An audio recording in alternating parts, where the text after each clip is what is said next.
right now we're in such an information overwhelm. It did seem a little easier to navigate before than it is now in some ways. And then in other ways we had ChatGPT, and so it's so amazing. Like, how did I ever live without that, right? But it is interesting how it seemed fairly easy to pivot. I just went here and then look around like, oh, go there. And then I don't listen to the news that much. I keep my own counsel, I think, and I navigate, and I pay attention to what other people are doing, what opportunities, and I believe that I'm guided because of that.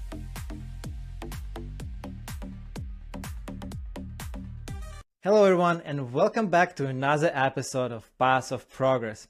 I'm your host Alex Kononov, and today I'm thrilled to sit down with someone who's been building wealth, flipping homes, and creating impact in the real estate long before many of us got started. My guest today is Ginger Crystal Face, a real estate broker, builder, investor, and visionary behind multiple communities and women-led wealth building platforms. She's flipped over 52 houses, been featured on HGTV, and now she's shifting her focus to multifamily investing with a mission to go even bigger.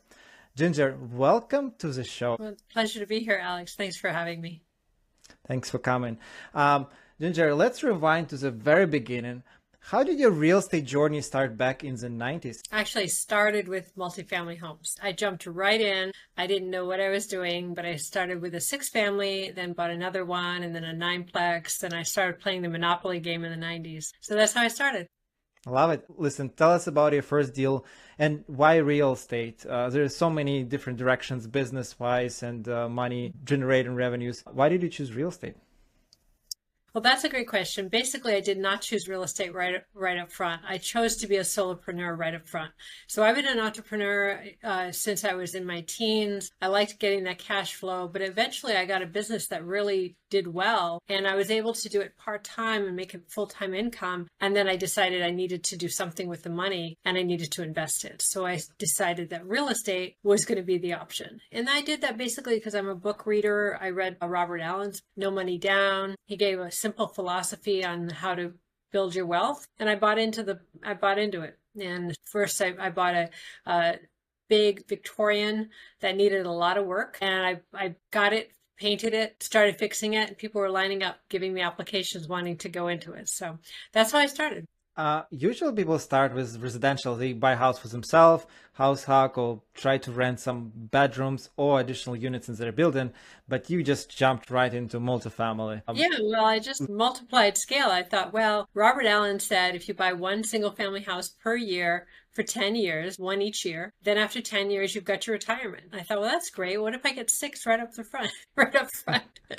Like I can jumpstart 6 years. So it's pretty like common sense. I didn't really have any frame of reference for that. Now people think, oh, that's so smart. But at the time, it was just like, well, that makes sense. I'll just get more. And, I didn't go crazy. Some of my colleagues, start off with 150 units. Like, wow, that's like way over the top. But, those are people who think really, really big. But yeah. Everyone has their own comfort zone, that's for sure. Yeah. But I like your path. You started with educating yourself. You made some money through regular means and you educated yourself first, and then you went up to buy this multifamily. So what after that? So you stabilized the building. It wasn't still in the 90s, right? It didn't take you a long time. And what did you do after? Yeah, so once I stabilized it, I was able to drop the insurance, which was very, very expensive. Only Lloyd's of London would insure this building because it looked like a big haunted house and it looked like it was going to fall apart any day. But it was a really cool old Victorian building. And so once I put a coat of paint on it, then Lloyd's of London said, oh, a lot of other insurance companies would now insure it. So I dropped my insurance by half, and then I pulled out another $50,000 and put a down payment on another 6-family. It was really like Monopoly. It was real simple at the time. There were no podcasts. It was just kind of common sense. And I just thought it was kind of cool having other people pay my bills. So I kind of got addicted to it. So you got your BRR concept that wasn't a concept back then. You already naturally coined it yourself, and you used it, the whole leverage to your advantage, and you went and bought another building. Okay, so you grown pretty quickly. So fast forward a couple of years, what did you do after? Did you stick buying to multifamilies, or did you start doing something else? Well, I decided I wanted to move to California because of the weather. So this was all on the East Coast. And I went through a divorce and I moved to California, and the numbers didn't work back in 2001 when I moved here, the numbers didn't pencil out. I couldn't find anything that actually cash flowed until 2009. And so 2009, that's why I started in earnest, flipping properties. And also I built ADU, and then I bought properties and paid off properties. And I kind of got more, once the numbers penciled out better, I started getting more involved there. Between that time, I was a mortgage broker and, helped people like over 500 families reposition and pull money out and buy homes, and became a real estate broker as well. So I started helping families that time. But then I guess the thing I like to tell people and women who I educate is like, look for the opportunities, whatever is available at the time. Every market's going to be different. And when you're listening to people's podcasts and people's stories, their story is not your story and their market is not your market. So pay attention. I'm an opportunist for sure. And I basically just go with what I see in the market in my area, what makes sense for me to get involved in, always putting safety first. And then, and then building from there. I also recommend that everybody have a way of having an income other than real estate in the beginning, because in the beginning, sometimes real estate will pull money out of your pocket in the beginning while you're stabilizing it.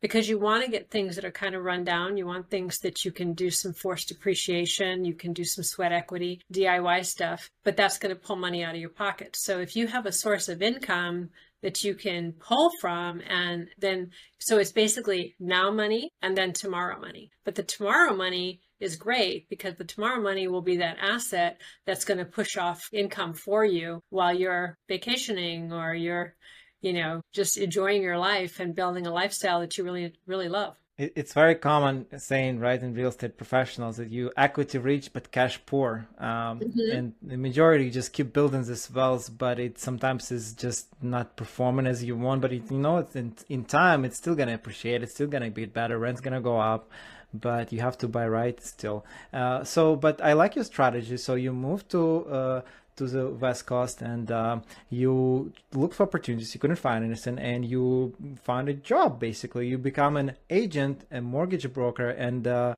realtor also, and helped with your cash flow. Also, you start learning about the areas, neighborhoods, and it helped you to understand really good while the time wasn't right to buy something for yourself.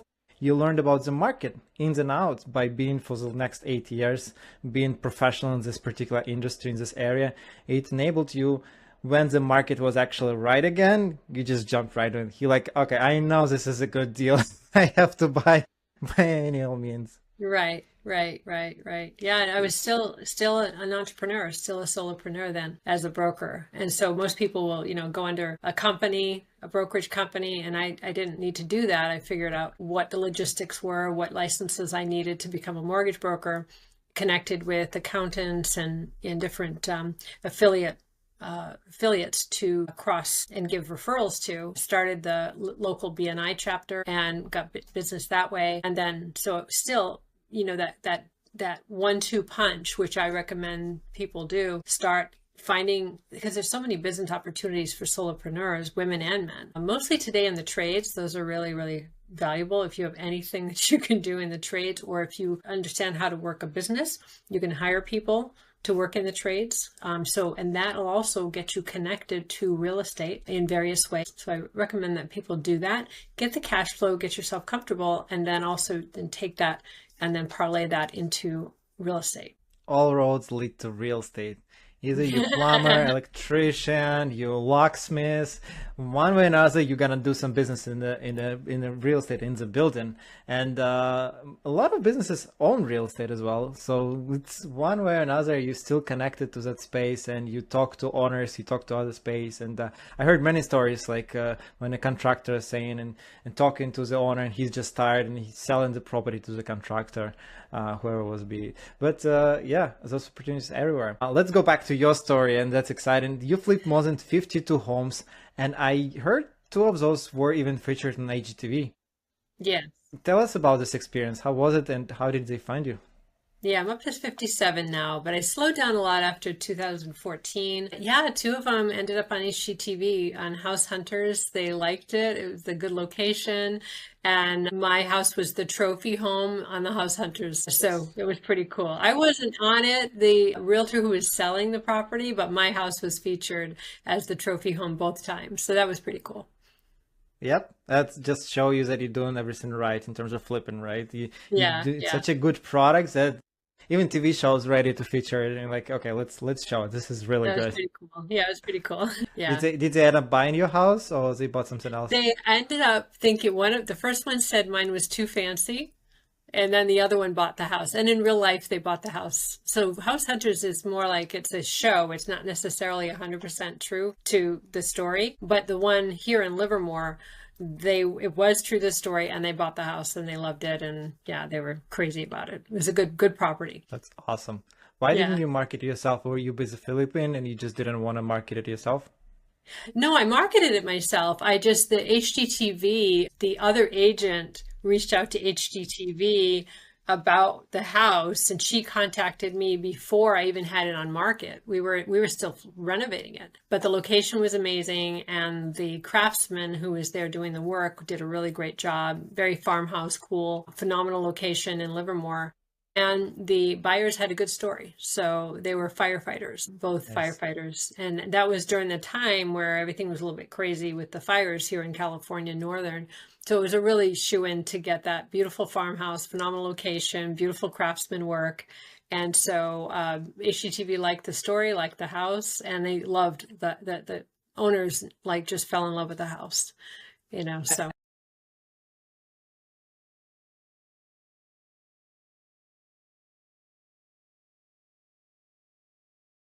Faster than you actually completed the product.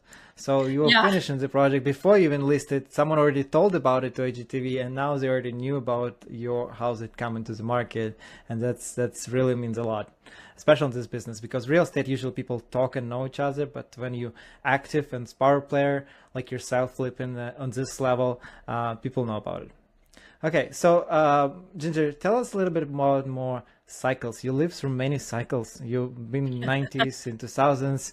How did you live through the cycles, and how do you keep going? Because I know a lot of people lost faith in real estate during some major cycle crashes. And what keeps you motivated and going, and how do you survive those waves? Yeah, the crazy answer and the honest answer is prayer. Because when you go through something that you don't really know, nobody really knows what's going on. People say that they know what's going on. In 2008, nobody knew what was going on until Michael Berber knew what was going on, and he didn't even know what was going on. He thought he was shorting the market, and even he didn't know what was going on. He had very very educated guesses, Yep. but it was so strange, right? So just anchoring in to a vision for your life through prayer, an affirmative prayer. And then, that's just what works for me. And it's worked for me. So when I say affirmative prayer, when the crash was happening, I wasn't focusing on all of the amazing stress, although it was like right on top of me because I was working 14-hour days. People were needing money. They were having all sorts of issues. They were going through a divorce. They're having their jobs. They were being laid off. Right here in Silicon Valley, they're being laid off. And they're coming to me, who I was their mortgage broker. I helped them to get the mortgage, and they can't pay their mortgage. And they're coming to me in distress. And during that time, it was like I'm trying to guide them, but there was no guidance. So I knew that by focusing only on the problems today would swallow me up because it was swallowing up a lot of people. And I had no room in my life for that. I needed to be a leader. I needed to help. And the only way is like, this leader has a leader. And I called on that leader, over and over again daily. I did 45 minutes on the treadmill, affirmative prayer that I am not only getting through this, but I'm rising and succeeding beyond. And I just specifically laid out all my objectives, my goals, and I basically spoke through the storm to solutions that I did not see. Hence the term faith, right? Really having faith is speaking through the storm and seeing answers you don't see yet, or affirming answers you don't see yet. And So that's one certainly one way. And then just being open and paying attention and then finding what other people are doing. Right now, we're in such an information overwhelm. It did seem a little easier to navigate before than it is now in some ways. And then in other ways, we had ChatGPT. And so it's so amazing. Like, how did I ever live without that? Right. So, but it is interesting how it seemed fairly easy to pivot. I just went here and then look around like, oh, go there. And I don't listen to the news that much. I keep my own counsel. I think and I pray and I navigate and I pay attention to what other people are doing, what opportunities. And I believe that I'm guided because of that. I believe I'm guided to speak to the right people at the right time, read the right thing. And that's just what's guided me over the 30 years. And, it's still going strong. I've had some really amazing blessings in this business, with great people. Big challenges for sure, because real estate is a roller coaster, but there is value there. So I hope that answers your question, because that's what I got. It does. I mean, everyone needs some their North Star pole, right? Something to Mhm. look forward. And it's easy to cave in and easy to get scared and like think, okay, maybe it's too risky, maybe it's something else. But without actually being open-minded and being focused on your goals and your targets and your family and everything around you, it's easy to get distracted and easy to get scared. Especially like you mentioned with news, you try not to watch them. I think it's very smart because what news is selling the best? Bad news selling the best. I mean, people watch bad, people strive on something bad happening, unfortunately.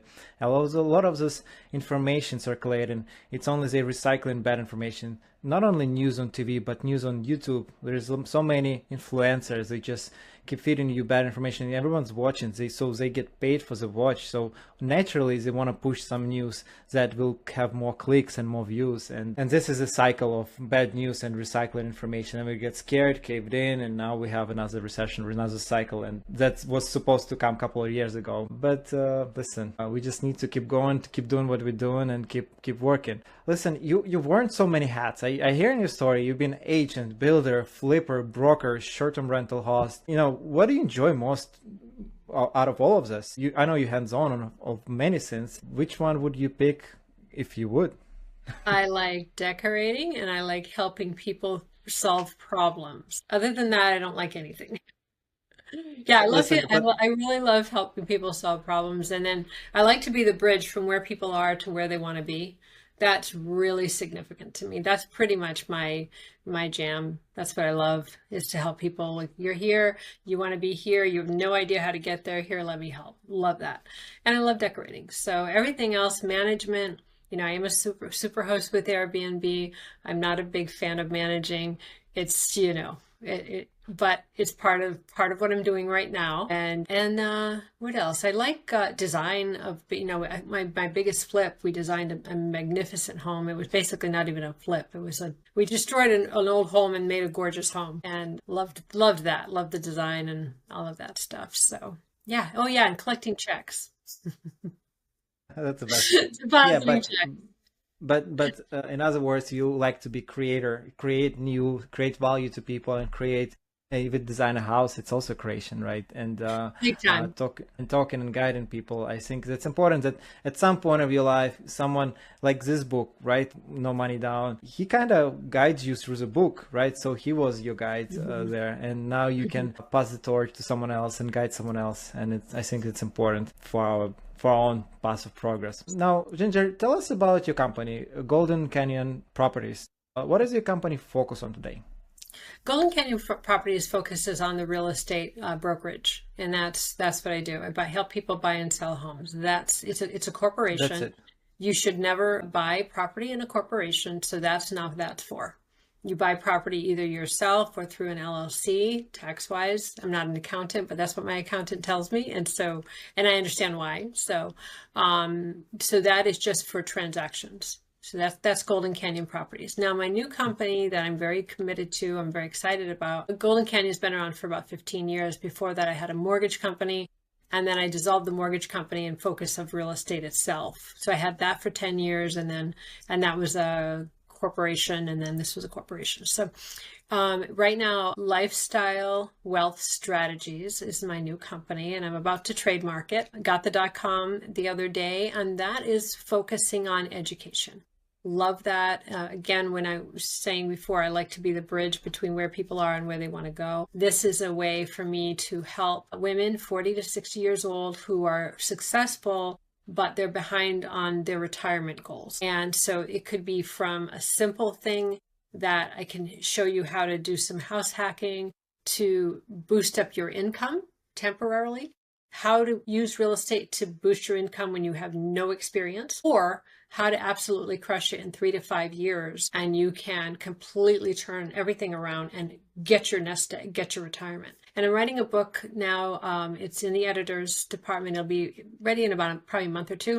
And it's 21 ways to stop chasing hustle and use real estate to fund your dream life. And so I'm super excited about that. And that's basically going to be for women. And that's going to be part of my, and I'll have a couple parts of my company. One will be to help people who actually they're terrified about buying their first single family home. We're setting up pods of professionals in key areas across the United States where people actually can turnkey a property and make cash flow from day one.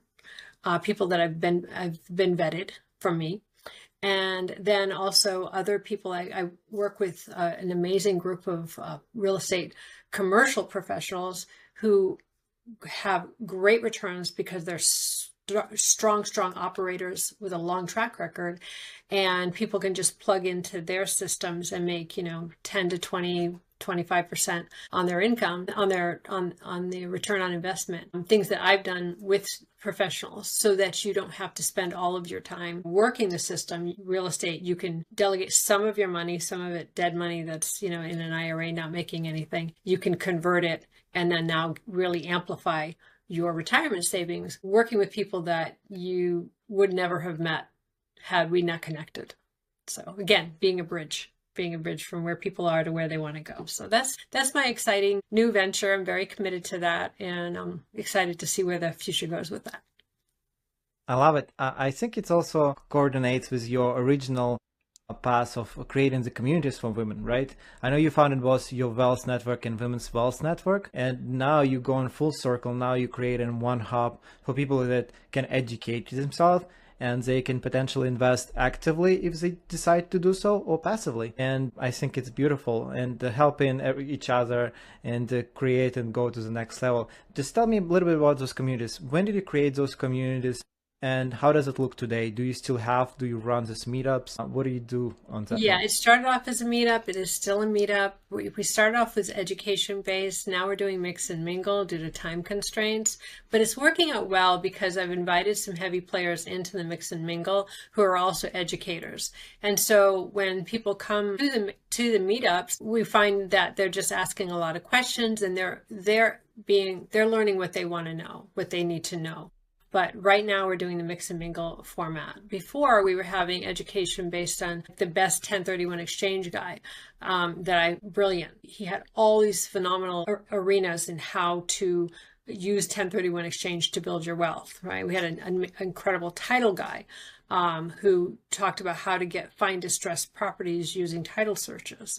So all of these, we would have Neil Bawa, who's very, very well known in, the space, and I've known him for many years, and he's come to I get his emails. Yeah, he's everyone, any investor I know, he gets his emails. Yeah, he's up. Yeah, he's come to my meetups and spoken in the past, and now he just does Zoom. He used to come in person before COVID. Now he just does Zoom. So that was, well, actually, if you get a big enough crowd, he'll come. And then Kathy Fedke, I've worked with her on stage, and we've done, big educational groups as well, working with her. But now we're doing mix and mingle, but it's with a bent of like, bring your questions, ask me anything type of thing. And that's working out well, and that's growing very nicely. But I've included the Women's Wealth Network. I was focusing on women, still am, but now I wanted to bring in some commercial investor friends of mine to help with the education part. And so now we're all doing it together. So it's really fabulous. It's been a very spirited, fun meetup. We meet once the first Thursday of the month. We're taking August off, but yeah, that's been. And And the main question, what is the location of your meetup?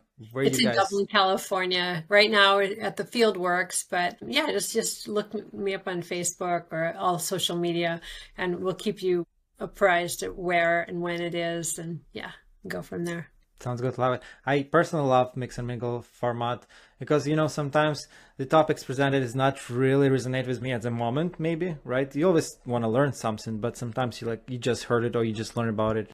Maybe it's not in your wheelhouse at this moment. But when you mix and mingle, just meeting new people and understanding who is doing what, and you can educate yourself on what's going on in the area better and what's happening in the US in general. People different Right. level come in to those meetups. And how many people usually come to your meetups in? Usually at 35 right now. Oh, Yeah, good turnout. 30, And 25 to 35. on the average, what is the level of investors there? Is it just mostly experienced investors, or is it also beginners coming to your meetup? There's a mix. There's a mix. There's, Yeah, I was there's a surprised good at how mix. many experienced investors came. It was great. I expected people who were just new, but no, the people had, several, mostly in residential though. There are not that many commercial people yet coming to the mixers, just a few, like three or four. Yeah. Commercial is a very unique space. You have to warm up to it. Everyone has their own minds when they're ready for commercial because the numbers are different. But I mean, for you guys in California, numbers are the same for buying multifamily in Ohio or buy single family in California. Yeah, yeah. It's different. It's a different world. So a lot of our investors, in commercial, they're not investing in California, at least right away. They're getting connected in Midwest and in other places. And then once they get some experience, then they're coming into California. So yeah, where the numbers are a little bit more intense. All right. So from your experience, you made a lot of new people in real estate that want to try to become a real estate investor. And what are some key lessons you emphasize when speaking to newer women investors or professionals trying to break into industry? Educate yourself, educate, and then get around other people who are doing things in your territory. So I say, find your own genius, know who you are, what you like to do. That's number one. Number two, know your market really, really well. And if, like, for example, we were saying California in 2001, when I came here, was not a good opportunity for the numbers didn't work with single family homes. Now, same thing today. The numbers don't work buying a single family home and renting it out. The only reason you would want to do that is you'd want to get a starter home. You'd be understanding that you're going to be writing a check every month, and then that will appreciate over time, because California market will double every 10 years approximately. So it's almost like land banking, right? So know your market, know yourself, start looking around who's doing what and what could you do?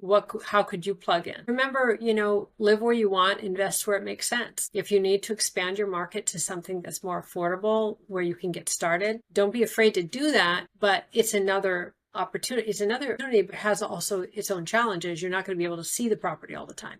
But if you get a good, honest, boots on the ground people there, and Airbnb is a great opportunity as well, because you've got constantly in touch with the quality of the property, because you have cleaning people there once or twice a week. That could be a great way to get involved and started going into an area that's more affordable. Just to add to your point, I think first step is to educate, right? But also understand what you like, because there is so many different asset types in residential, small multifamily, large commercial, retail, self-storages, you name it. Everything is beautiful. I like every single asset, but it's important to find what you really like, what you're passionate about. If you like to talk to people and rent in places, multifamily could be for you. And residential, I mean, residential has less maintenance, hopefully, in single family space. But also to add again to your point, if you want to start with buying your house and bet on appreciation, there's also a way to do it. If you live long term there and you pay for your house, but in the end of the day, you're going to get appreciation. And when you decide to sell, I think there is still a law applies, right? If you live 2 out of last 5 years, you're going to be exempt of capital tax gains up to 500,000 as a family. Consult with your CPA. I'm not an accountant by any means, but I did that strategy as well.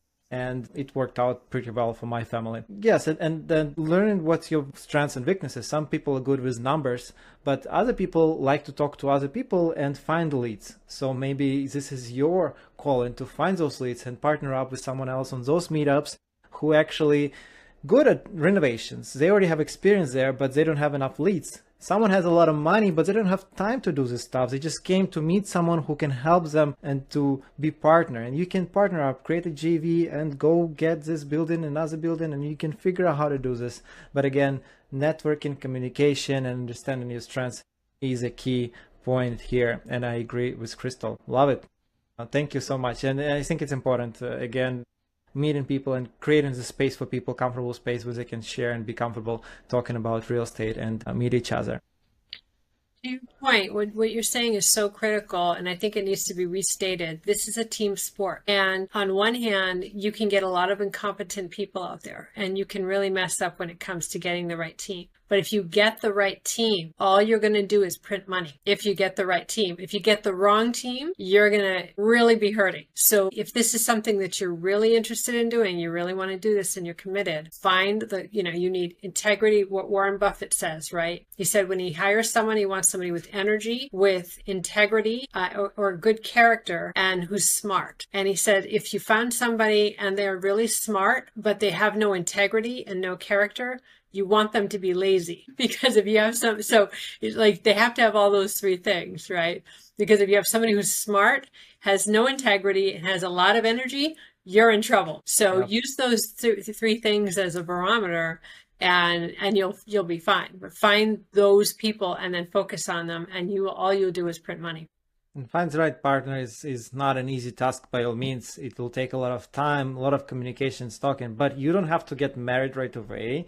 You can have a few deals and you can just try it one step at a time, understanding what you can bring to the team, and try to work on one small deal with someone and understanding their dynamics, how they feel, how they communicate, and they give feedback to you. And if they're willing to teach you what they know, that's also important. And check everybody out on whitepages.com. Check everybody out. Yeah, Very because good. social media, if they're a scammer, for example, they're going to have a pretty scrubbed social media platform. They're going to make sure, because if they're a real scammer and they're taking people's money, which I've seen over 30 years, I've seen it all, maybe not, but I've seen a lot. And if they're a good scammer, they're going to have the money to scrub their social media, but they can't scrub their background check. So do a background check on everybody that you're going to get involved with business with. No matter what, just do a preliminary. If you see anything that's sketchy or that doesn't look right, pass, hard pass. Love it. It's a good advice. Okay, let's switch gears to multifamily. I know you started exploring the space, but now you're really diving into it. What led you to this shift? Yeah, so right now I am not interested in multifamily anymore. My shift, I'm interested in commercial, meaning strip centers, meaning businesses, possibly types of office. My, latest acquisition with my friends, a good team I work with.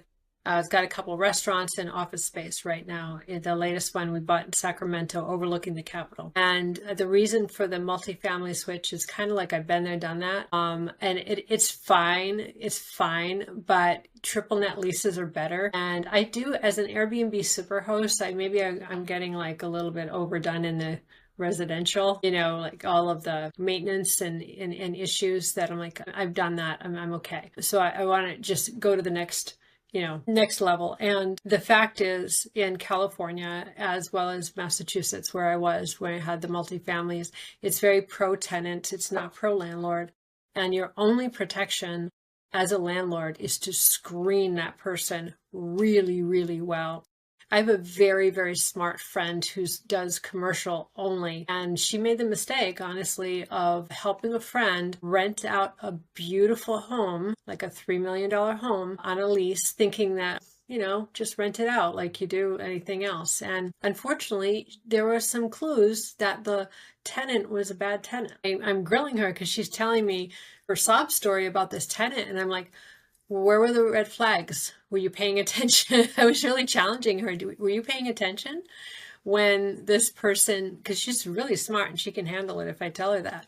Like, okay, what was the conversation? What was this? What was that? And there were red flags that this person was a problem, and big red flags. And she ignored them because they're like, move it in, move it in.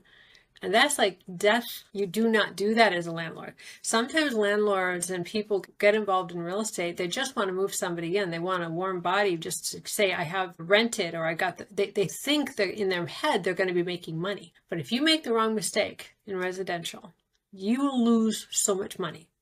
You will never recoup. You know, what are you going to get? 2,000, 3,000 a month, maybe 1,200 a month. They could wreck your place and cost you tens of thousands of dollars if you get the wrong person. And I cannot stress that enough.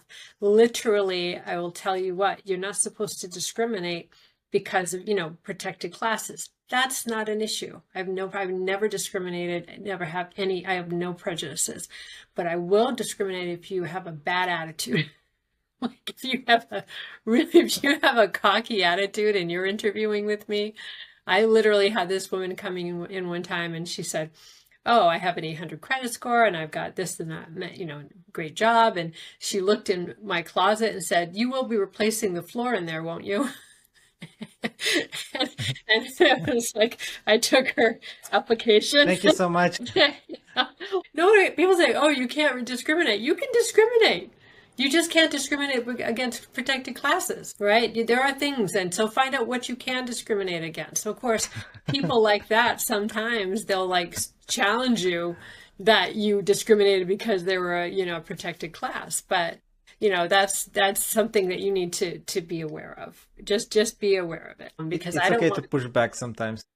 Yeah, I don't want to have a tenant who's going to give me a hard time. I don't need it. So there's your old school veteran wisdom on, just don't get terrible people in your house and, have a good life. So yeah, there you go.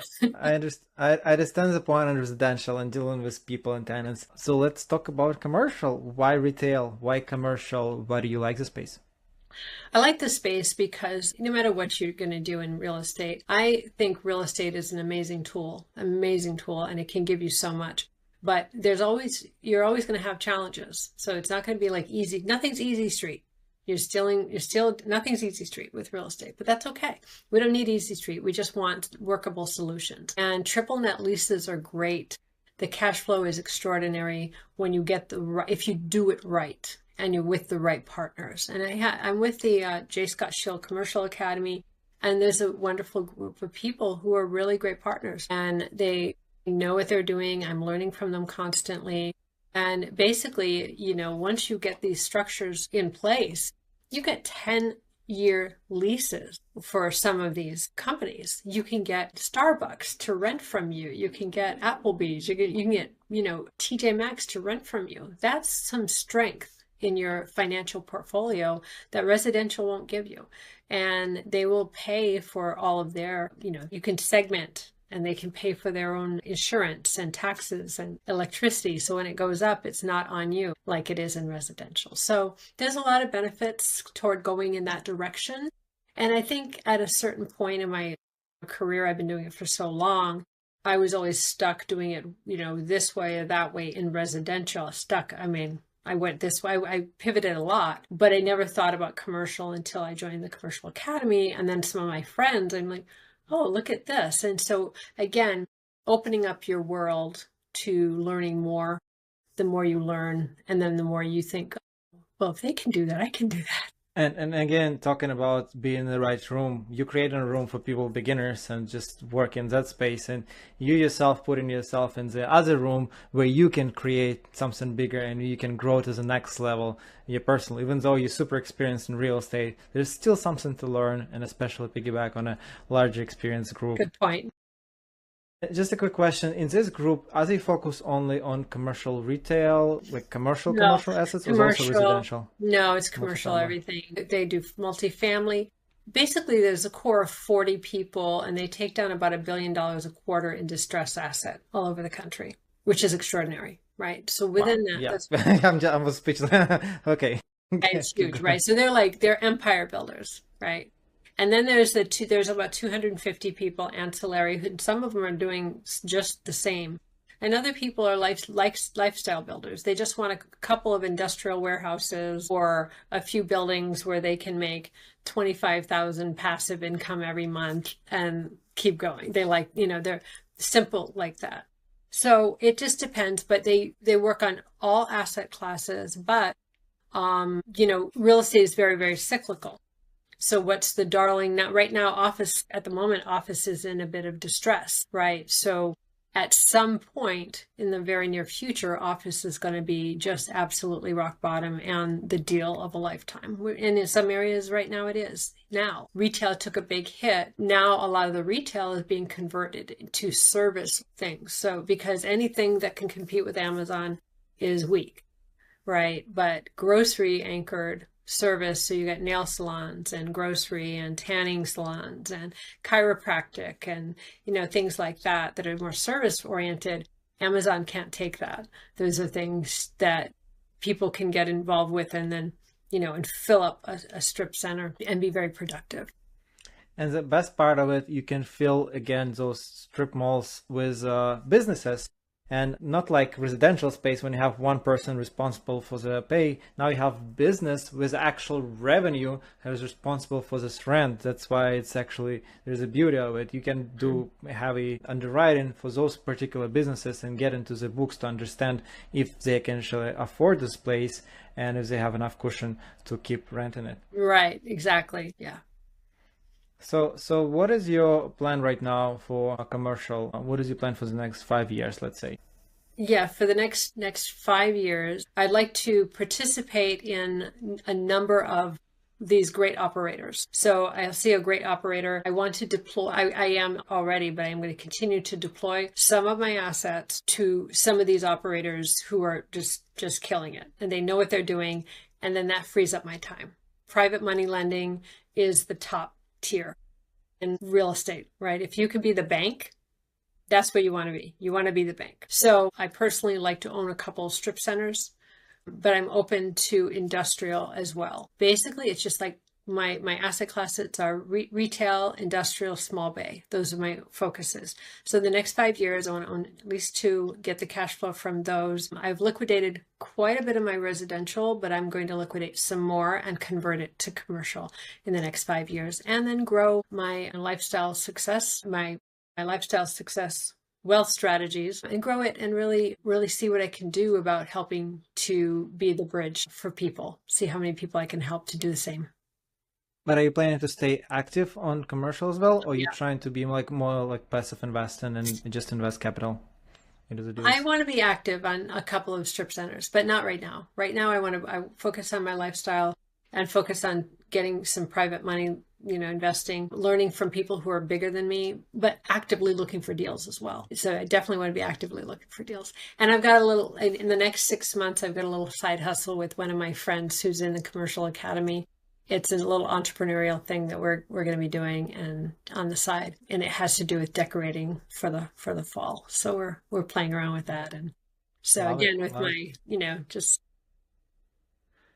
just itching your creative side just to make sure it's still there and you can always lean on it. And I like by participating, even as a passive for now, participating, it still will give you a capability to learn about these projects, right? To learn how they operated and talk to the main operators, because you already this mastermind event already enable you to get into the room with the heavy hitters in this particular space, and now you can go back, invest in their deals, and be with them on board while they manage those properties and how they buy and how they underwrite it, and learn to the next step. Exactly. Love it. Okay, Ginger, I only have a couple of few last questions for you. So quick hits, lightning round. So whatever first come to your mind, please let us know. One book or resource that shaped your real estate mindset. Nothing Down by Robert Allen. That's the first one, and that's the most important. Yeah. No, I hear you. Yeah. Most important trait for a real estate leader in today's market. Persistence and perseverance. Yep. Yeah. It's not a sprint, it's a marathon. So you have to keep pushing, keep driving, and in the end of the day, build the following, build understanding how it works, and everything will work out. Now, one thing you wish you knew before you start. How to protect myself. Yeah.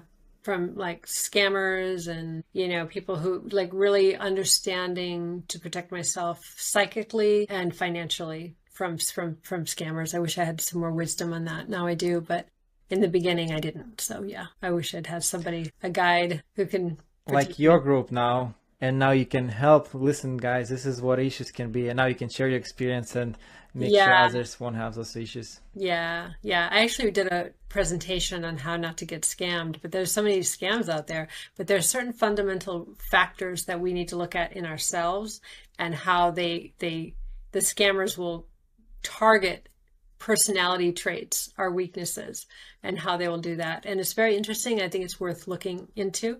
Maybe I have to do some more work around that to help people, because I think this is a critical thing that we don't talk about enough, that we need to protect our money. I think one of the first important things to notice is, I forgot the saying in English, but in Russian it sounds something like this: free cheese only in a mousetrap.